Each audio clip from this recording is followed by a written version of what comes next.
Hello and welcome to another exciting episode of Utopia News, Warcast for Year 3. This is your host, Wind. We're looking at July 9th, Year 3 right now. We're going to try and go through data as quickly as possible. This is part of our new initiative to cover the wars a bit quicker and maybe go into slightly less detail, saving greater detail for the wars that we will see on the weekends. So, without further ado, let's dive in and see what's going on in the world today. All right, we got our chart here of victories and the wars currently still in progress. Shout out to WARCAST. Thank you so much, by the way. 1-4 defeats Home Sweet Home 1-6. Pirates is defeated by Random Theme. That 6-11 is defeated by 4-6. Recruiting Attackers 5-7 is defeats StarCraft 6-5. Worms Checkmate 7-1 defeats Duck says Quack. Now, interesting story about this Kingdom 7-1. We're not too sure who they are. We know they've claimed to be a lot of people so far. Worms Checkmate, there was hints when they had tagged earlier. People were thinking they were in fact Checkmate. However, we know that is not true, as Checkmate had already identified themselves earlier in the almost 2 week long war with the Woods Kingdom, that Cells Kingdom. For anyone who doesn't recognize them, not that other Wood Kingdom. Um, who we all know are, not who they say they are. So whoever they are, we will find out eventually. But there were rumors that the Worms Checkmate 7-1 Kingdom had actually said to 4-3 that they were in fact Atlas at one time. I believe this may have been around the same time of the Atlas reveal in the last podcast. So definitely some interesting things coming out of Worms Checkmate. I mean, we have seen the Worms Kingdom before. Who they are, I can't exactly remember, but without getting into too much more detail, let's take a look at the at the top 10 kingdoms right now. Um, let's take a look here. After this victory, 5-7 shoots to the top, which I believe we saw in the last podcast, followed by Barco Loco. Reborn of Noah, not too far behind. I mean, I hope you guys are recognizing these names, Utopian crosswords.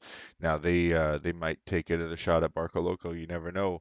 They definitely identified their shortcomings in that initial war with Barco, and I think they're more than prepared to go at it a second time if needed.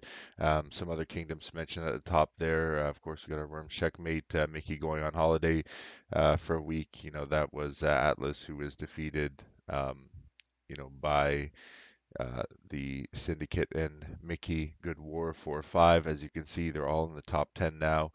Duck says Quack is up there as well, even after being defeated by the Worms Checkmate Kingdom.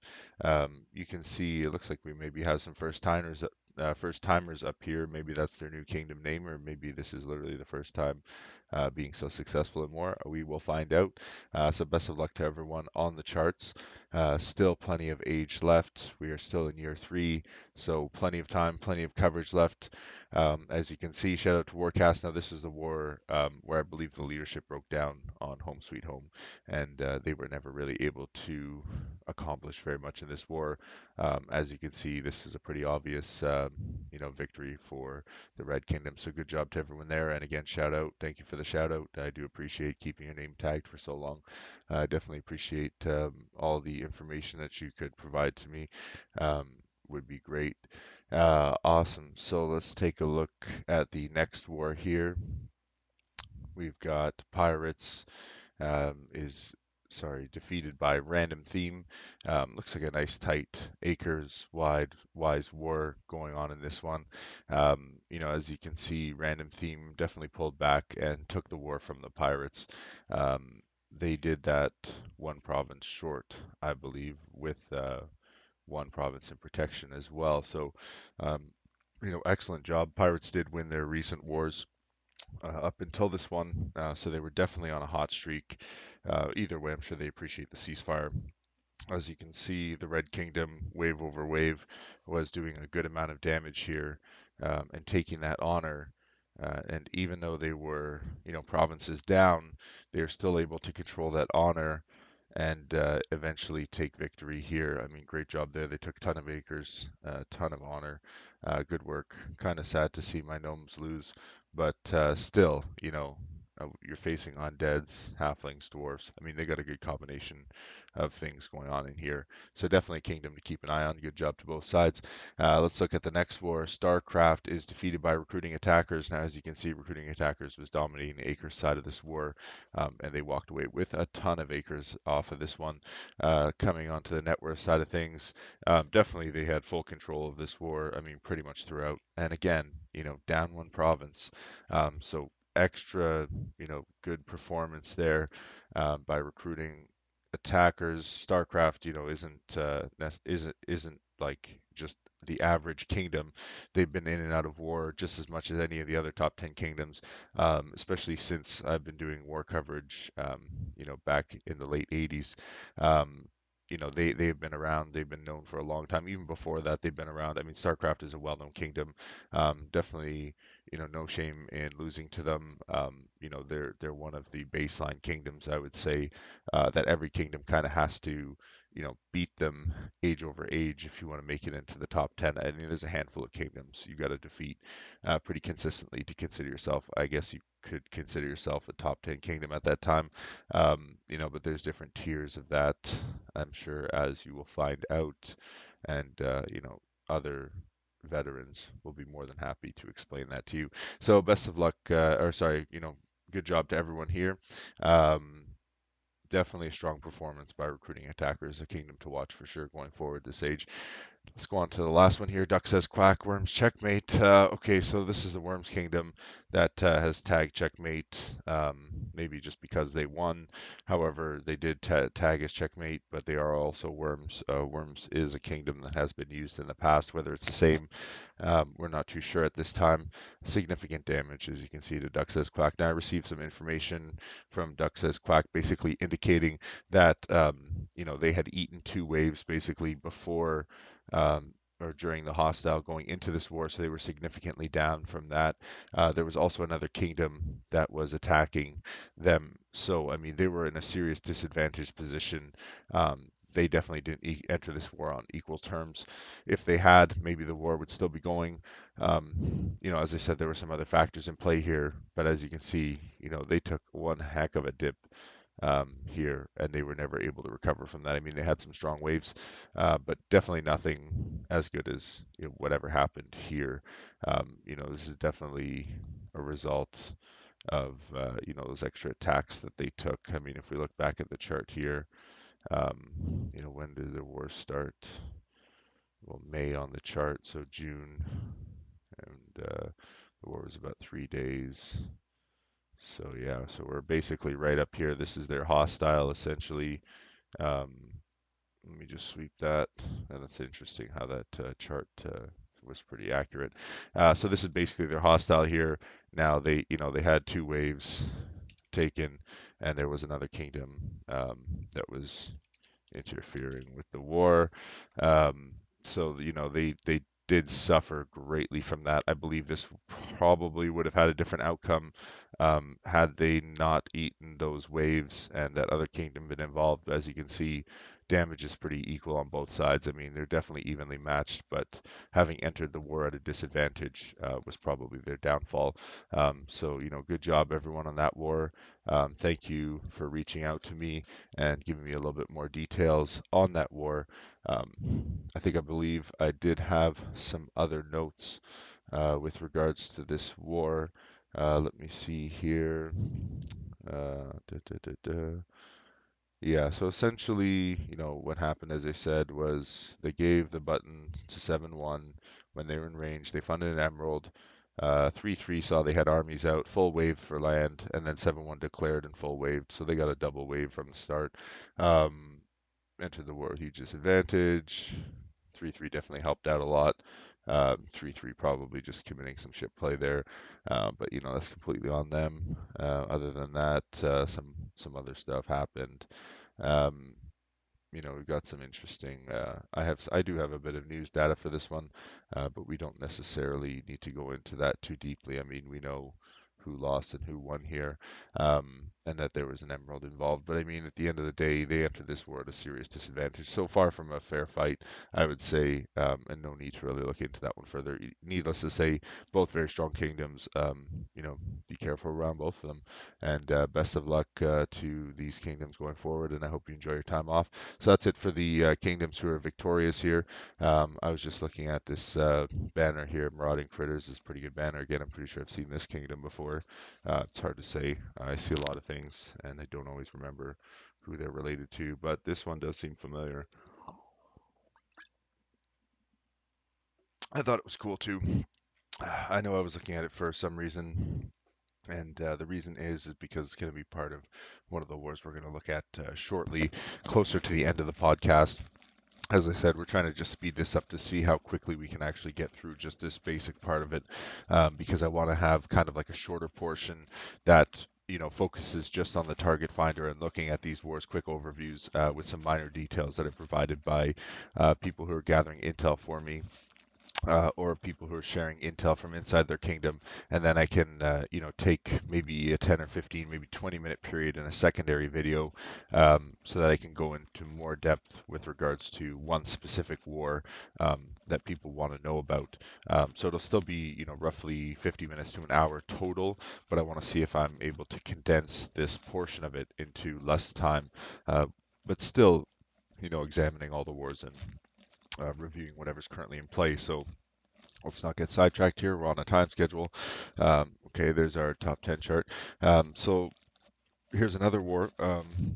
46 hours. They're almost at min time here. OldGeezer Utopians versus Ghetto Vets. Now, I mean, the last time we looked at this, it looks like nothing's changed. Some serious, serious land being lost here by OldGeezer Utopians. This is again right around min time. I mean, this is not entirely uncommon to see this. Actually, I was kind of expecting this. I mean, it looks like somebody's going to withdraw and somebody's taking acres, and it's really hurting the guys that are probably going to withdraw.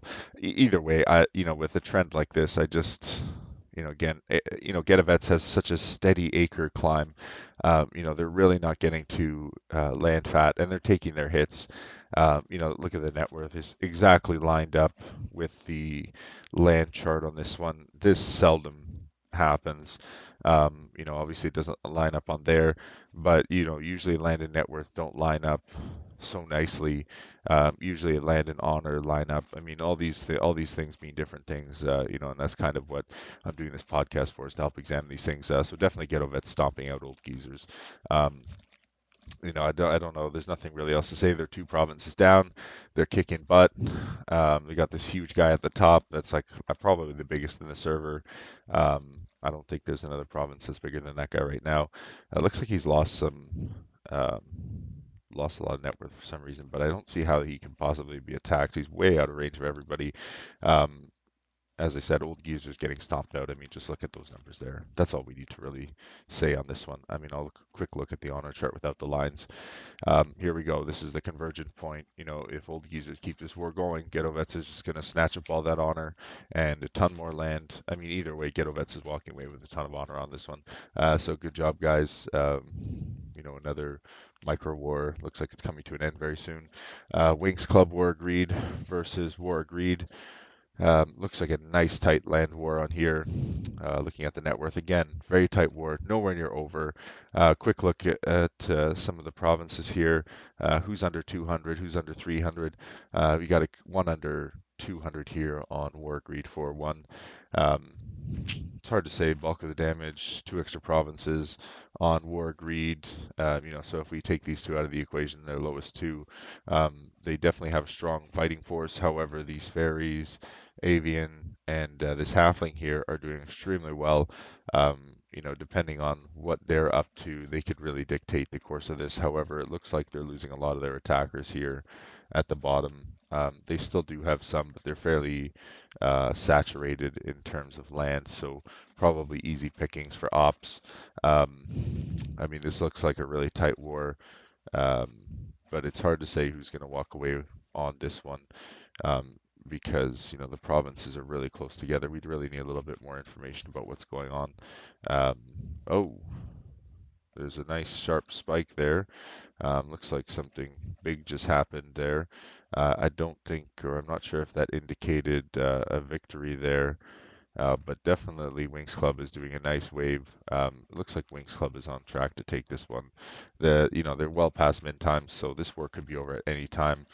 Someone could just be hitting their last wave in here. But again, if you look at the damage, equal on both sides. Acres are equal. Honor, not much of a difference there. I still think this could be anyone's war. It really, really comes down to province management and what these guys are capable of doing at the top. I mean, their net worth's pretty high. And then on the flip side here, I think this one's going to come down to whoever has the TM game in their pocket, and that'll determine who wins this war because there's no shortage of attackers on either side. It looks like there's a shortage of TM power though. So best of luck to everyone in this war. Moving on to the next one, I was fired because versus hostile. Please stay out.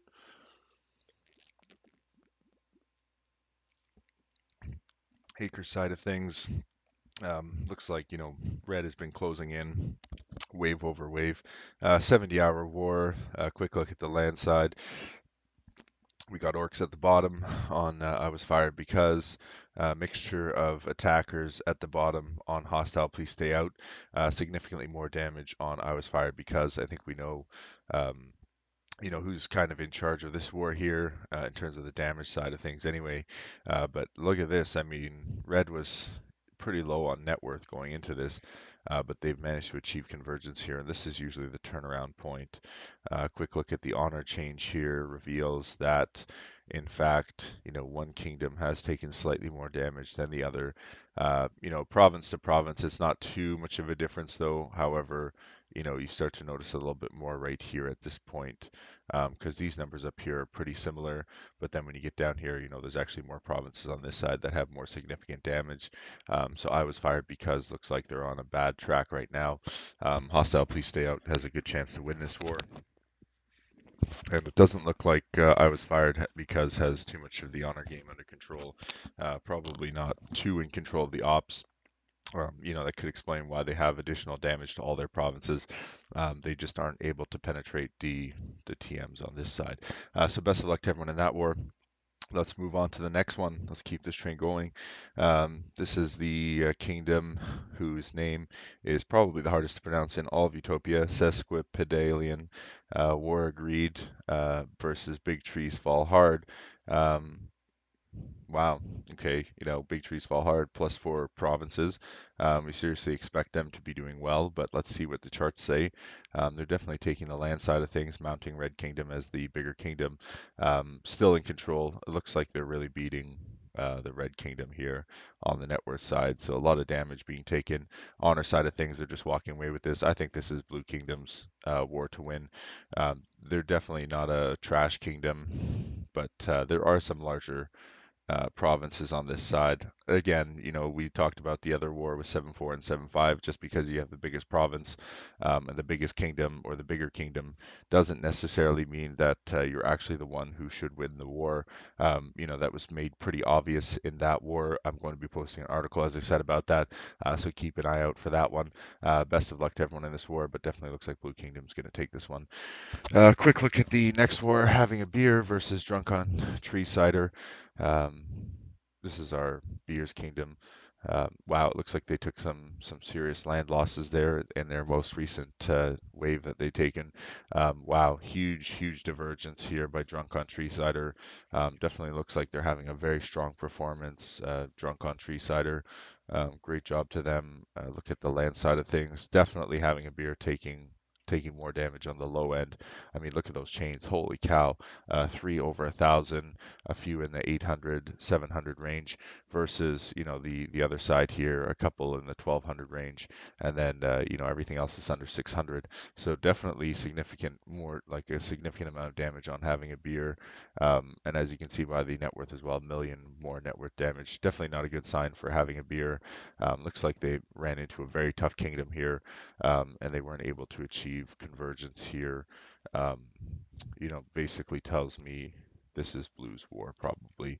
But best of luck to both sides. Definitely, if you prove me wrong, I'd love to see that. I always love to see that. Um, great work to everyone in the war so far.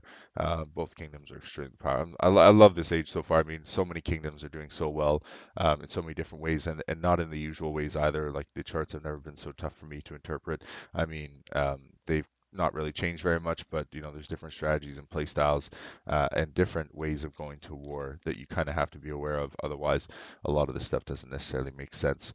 Um, so great job to everyone there. But I'll be doing my best to familiarize everyone with it, and hopefully together we can learn a little bit more with the help of everyone's feedback and intel. Will just help confirm to the rest of the community what's going on. So we got here our room brawling versus Schizophrenic Cocktail War. Please stay out. Look at the land side reveals that Red Kingdom is in control of the land after taking over from Blue here. This war is only 24 hours old, so likely they did enter the war as Red Kingdom being the larger kingdom anyway. So their war entry date, what are we today, June 9th? So they were around here, and as you can see, it's pretty obvious when they entered their war. I mean, look how soft their hostile was in comparison to the other kingdom that we were looking at. I mean, those guys just got thrashed. This one looks like they had a nice gradual lead up into war, and then they both take their waves, and that's the result. The end result we see here. Who's in a better position? It looks like they're pretty even right now. Definitely anybody's war. Quick look at the honor side of things. It doesn't look like Blue Kingdom's able to or has been able to achieve convergence. If anything, divergence is just continuing here. So definitely not good for Blue Kingdom. Um, Look at the net worth side of things. The land chart is kind of almost in line, or at least the patterns are, or the trend line patterns are with regards to what's happening in the war. So definitely, I think this is, even though we're 24 hours in, Blue Kingdom's definitely going to have to lace up their boots a bit tighter if they want to stay in this war. Let's move on to the next kingdom, recruiting road warriors versus Romania. Now this is our Romania kingdom. Let's see how they're doing. I think they won their last war. Looks like they're having another strong performance on the land side, just stomping out the Red Kingdom, maintaining their balance here. Looks like Romania is on good track here for their halfway up until mid time. Definitely looks like this is probably their war to win. See again here, they achieved convergence and a strong divergence, a very strong divergence here. Definitely don't see Red Kingdom pulling back from this one, but again, if you can do it, by all means do it. I just don't see it happening right now with the numbers, especially down here, and the numbers here, and the numbers here, and the numbers here. I can tell you right away by the number of thousands as well, and the net worth saturation that this is definitely Romania's war to win. If Road Warriors can pull this back, by all means, show us how. All right, let's move on to the next war.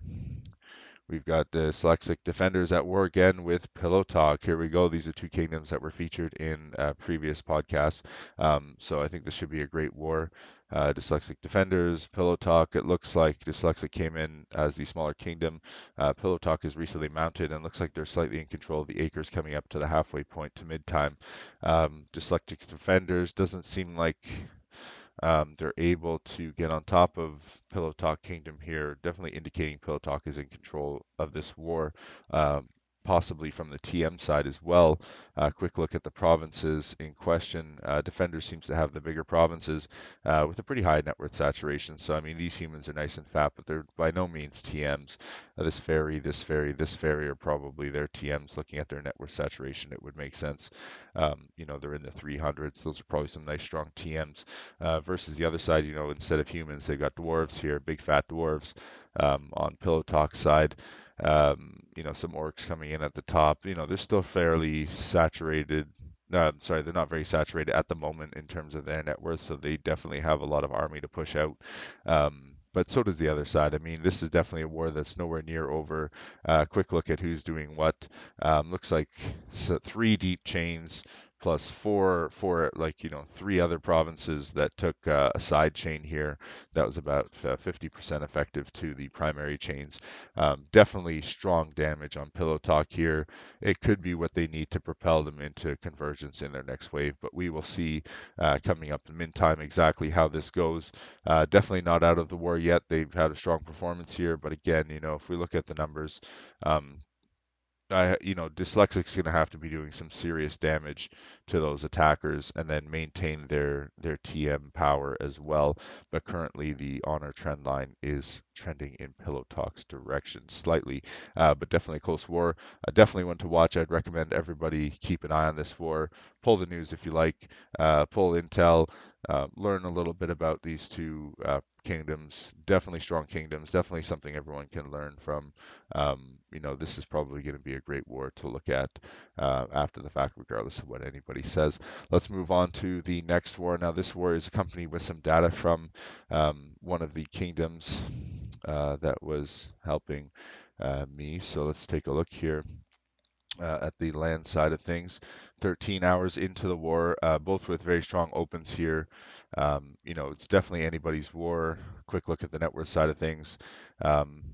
Marauding critters taking some damage here, some serious damage on the net worth side, indicating, again, no convergence on the bigger province on the honor side. So even though they had, a decent performance here, it was quickly kicked back by the enemy's wave. Quick look at the land side of things. Pretty even on both sides. I mean, definitely more damage done, a sprinkling of damage done here. I'm not super excited about this type of waves. Just looks like they kind of just did a scrape off the top on both sides. The most significant damage is these two Dryads here on Marauding Critters side. So definitely a war that we want to see what happens over the next 24 hours. Again, not my style of attacking, but it does work from time to time. But with smaller provinces, as we see here, maybe they're treating this more like an out of protection war due to their size. So quick look at some of the notes here. I believe this is 1-5 versus 412. Let's just confirm that. Oops. Let's try. There we go. Rotting Critters, yeah, versus Unknown Kingdom 4-5. Stupid computer. All right, so yeah, got some little details here. Both have onslaughts. Now this information came from. Oh, who did this information come from? I believe this information came from 412. Let me just confirm that. I do get so much information throughout the day sometimes, and with the anonymity factor, sometimes it is hard to separate exactly all the information I have and leave everybody's name out and still remember who gave me or who passed on all of this information. Let me just see here. I know I have this information somewhere. Oh, I really wish I wrote this down, but at the risk of, letting the information slide, um, let me just see here. I do have this information. However, um, 37. Yes, okay, so this is from the 412 side, this information. So my apologies there for the delay in whose side this is from. So just to clarify this is 412. And 1.5 is not funding any dragon at this time. It doesn't seem like they have much of an econ, so these are some of my thoughts here. Topaz, nice to open with. Don't mind my spelling there. Currently, 412 is the econ advantage, so they're just going to get ahead with it. The only issue is the 1.5 has 30k more units, but I mean, their onslaught is waning. 412 has a new one coming up. They did have a 200k net worth advantage. They've activated their new ritual. As an update. They have killed a topaz as well. So we're just down a dragon at the moment. So it looks like they've already eaten one dragon, and the other and 1.5 is not sending another dragon, but 412 is currently funding their dragon. A quick look at the information in here reveals that this is still anybody's war. I think with this amount of movement here on the charts, we can expect some strong play from both sides. I mean that these lines are pretty close together already, and and this gap here is pretty decent. Let's see what happens over the next 24 hours. Some other details with regards to this war that I did pull out. They are slightly larger. Both kingdoms are slightly evenly matched. 412 has more peons but less troops. They have a higher income, lower wages, and just more runes overall. Looking at the offense side of things, I think I had a better image for myself to look at here. Looking at the top three offenses, 412 versus 1.5. The average is a lot lower on 412 side, about 40k lower on the top three offense provinces. Now, offense overall, they're pretty close together, only about 10k difference. The top defense, on the other hand, we're looking at very similar numbers, only about 10k difference in terms of the average of the top three defense. However, average across the kingdom for defense is about 5k difference. So they're pretty close together. I mean, elite-wise, the number of elites is almost identical between the two kingdoms. Defense left at home, it looks like 1.5 is leaving slightly more defense at home at this time, but not really a significant amount because of the honor there. Sorry, not the honor, but the amount of offense they're currently swinging around. It's not a huge deal there. Runes, they're both producing very similar, almost exactly the same numbers. And in terms of pop space, looks like 412 is taking a bit more acres, or they do have more pop space available. Um, and so that's pretty much all the information I have. Thank you so much to 412 for sharing that information. I tried to be as discreet as possible and only mention the differences and not the actual numbers, nor did I show them on the screen. So thank you so much for that information. Definitely helpful to help illustrate the picture a little bit in that war. So best of luck to everyone in this war, and definitely look forward to seeing if Red Kingdom can turn this one around. So great job to everyone there. Let's look at the next war. We've got Lord of the Rings versus Myths and Legends. We have seen both of these kingdoms in action already. Looks like a nice, tough battle already, only 11 hours in, so plenty of time to go. Net worth side of things, looks like Lord of the Rings is going to play a tough game, although it looks like Myths and Legends is just having their wave right now, so it's really beating them down on the net worth side of things. Let's take a look to see what kind of attacks they're doing. Some nice deep chains, not very deep, some decently deep chains on this one side here. But again, they spread their attacks. So it looks like Myths and Legends still has to finish making their attacks, or they just did. Sorry, actually, Lord of the Rings needs to now make their attacks so they can do a little bit more damage on this side, because I don't know what they did here. Maybe they did some massacres, or maybe their armies just aren't fully marched yet. Still too early to tell in this war. Let's check back in 24 hours. Last war here, we got Petropolis versus Petropolis. Thanks, guys, for trying to be really confusing. Micro war here, smaller than even Ghetto Vets and the Geezers war, but it definitely looks like Petropolis is taking the land side of things. On the net worth side of things, it definitely looks like they're also in control. Honor side of things, they were more honor to begin with, and with this downward trend happening right away, I just don't see Red Kingdom winning this war. And Petropolis, the Blue Kingdom, has one more province as well, so it definitely their war to win on that one. Thank you everyone for going to war. It's what makes these warcasts possible. Let's just do a quick check to see if any new wars have started. Thank you to everyone who shares their information and intel. The more access and the ease of access I have to the intel, the easier it is to do this. And it looks like we have had two new wars that started since the last time I checked. We'll just take a quick look at what's going on here. Pain Train versus the Empyrean Arcade. Now, I know I didn't look at these too closely, or I didn't list them on the show's thing, because it looks like they just started 2 hours ago, but definitely looks like Empyrean's taking some serious hits here versus Pain Train. Definitely looks like Empyrean might be in a tough spot here. Pain Train, very tough kingdom. I'd be surprised if Empyrean was able to pull this off, and judging by this initial opening wave, it looks a very strong opening wave by Pain Train. We'll come back to it in 24 hours, though. Mythcraft Warlords versus Wolfpack. Ooh, there you go, Fayette. Here we go. I mean, it looks like Wolfpack is having a nice little opening here. What's going on in terms of the provinces. Not too much data. It looks like, because they just went to war, the game hasn't really ticked properly yet. So I can't even say what's going on here, just that they're evenly matched at this time, except in Wolfpack's standard procedure, they go to war one province down. So best of luck to the Wolfpack. Ooh. There's a little wolf, little baby wolf cry. Good luck to you guys. Best of luck to everyone else going to war.